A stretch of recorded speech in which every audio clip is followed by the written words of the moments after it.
Okay, all good. So thank you for joining me this morning, Nathan. So we're also going to do a live demo of you going through the system and kind of logging into Cyber Expert for the first time. So we'll talk through all of the steps and I'll kind of show you it as you go through. So you've completed the sign up process, so you've put your information in, and now what we'll do is we'll go on to the scans. So if you want to hit that start scan button for me, Nathan, if that's okay. So what this does now then for you is we run a few scans based on your router, your device, and we also check the information that you inputted as part of that sign up against our data breach data set. So your email, your phone number, and then we'll also run the other scans to check for vulnerabilities or out of date operating systems on your device. What you'll see now is a general assessment. So this also helps us determine your risk, your cyber risk. And what we'll do is we'll ask you a few, well, I say a few, it's a little bit more than a few, but some basic questions on your kind of social media usage, how you'd respond to different cyber situations, privacy settings, all kind of things like that to help us determine your current risk. So if you want to just fill those questions out for me, if that's okay, and you'll see as we go through, just sort of asking you different things on things that you have set up, different sort of things that would help reduce your risk. So this just gives us a really good idea of where you're currently at. And I'll just let you work through those as well in your own time.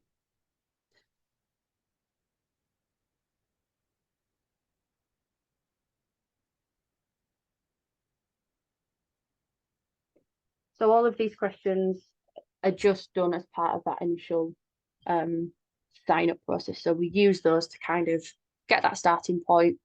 And then from then on, I'll talk you through the things that would sort of update your cyber score and would affect that.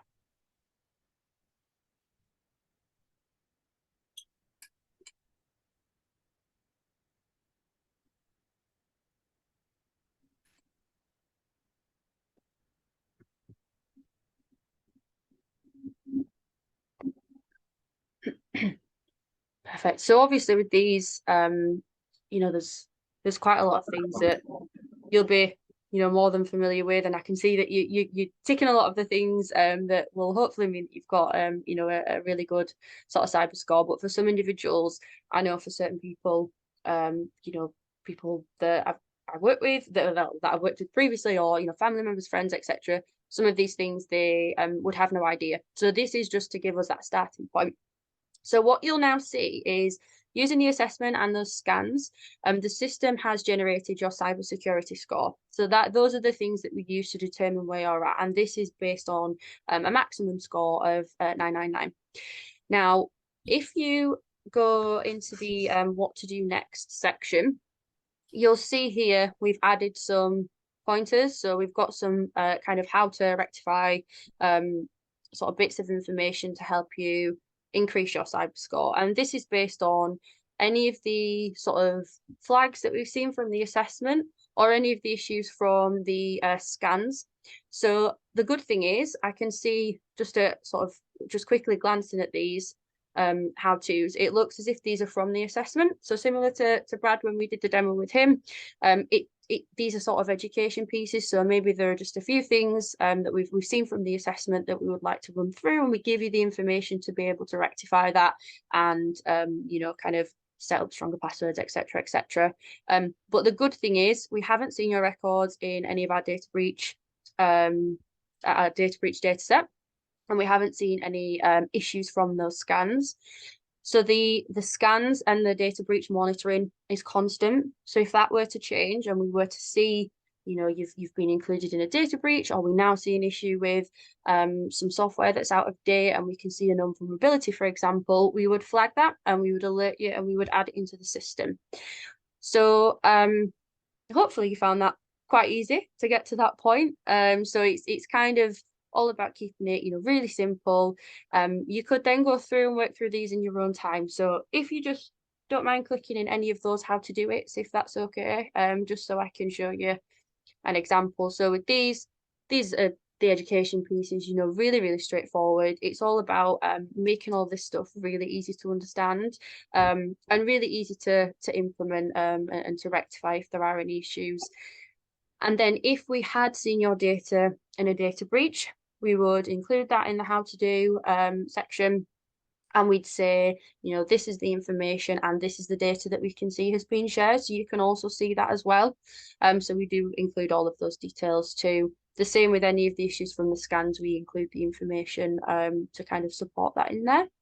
So if you don't mind just going back to the main dashboard for me, Nathan, if that's okay. And I'll just very, very quickly talk you through the other parts of the portal so you can see as well. So we've got your dashboard. So your cybersecurity score will constantly update. So if we spotted that you're in a breach, or you know, we do spot an issue, you know, that would kind of be reflected and that would drop. Likewise, if you go through and tick a lot of things off, that will then increase accordingly. Now, what we can also do, because you know people have lots of devices, they have lots of different emails, work emails, personal, etc., that they want to monitor. We can also add additional devices and data into the system as part of that monitoring as well. So just on the left navigation, if you click into manage devices for me firstly, if that's okay.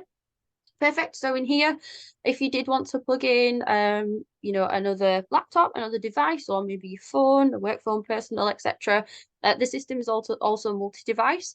So that means that we then run those scans on those devices as well. And that is every time that you log into the system. So we'll pick those up and we'll do a check on those too. And then we also have managed data underneath managed devices on the left. And this is to add additional records to that data breach monitoring. So whether that's adding additional emails for yourself, whether that is adding family members' emails as well as part of that monitoring, also credit cards and additional phone numbers, you can add that into the system too as part of that tracking. So that's it. That's a really, really quick run through. But yeah, it's just all about, you know, keeping it nice and simple. You can log into it as often as you need and work through those personalized to-dos sort of as you need to do. But yeah, good news for you as well. It looks like it's just a few sort of articles to work through, which is really good. We've not seen any sort of data breaches and whatnot included. And then the final thing as well, which is just sort of an additional part of the system, is just the support element. So if you head back to the dashboard for me, if that's okay, Nathan, just top left. And again, this is just for the demonstration sort of purposes here. Now, you can also contact support if you did have any cyber concerns on anything. So if you did see something that you didn't quite understand, or if you had something that was a specific issue, you are able to reach out to us as well and speak to our cyber team. And yeah, you can contact them on anything in here too. And you will also see next to the how to do it articles, you will also see a sort of traffic light system on how important those different elements are. So you'll see with antivirus, for example, we flagged that as being a priority versus, you know, creating unique passwords, etc., which is slightly lower down in that list. So that just helps the user then prioritize the different things. If they do have quite a lot of actions, they can simply work through the most important first and kind of do in their own time. And yeah, that's pretty much everything. So that's a quick run through of the system. Hopefully that all looks good. Is that all okay? Awesome. Thank you so much. Perfect. No problem. Thank you for that, Nathan, and really appreciate you jumping on and doing a live demonstration. So that's all good. Thank you.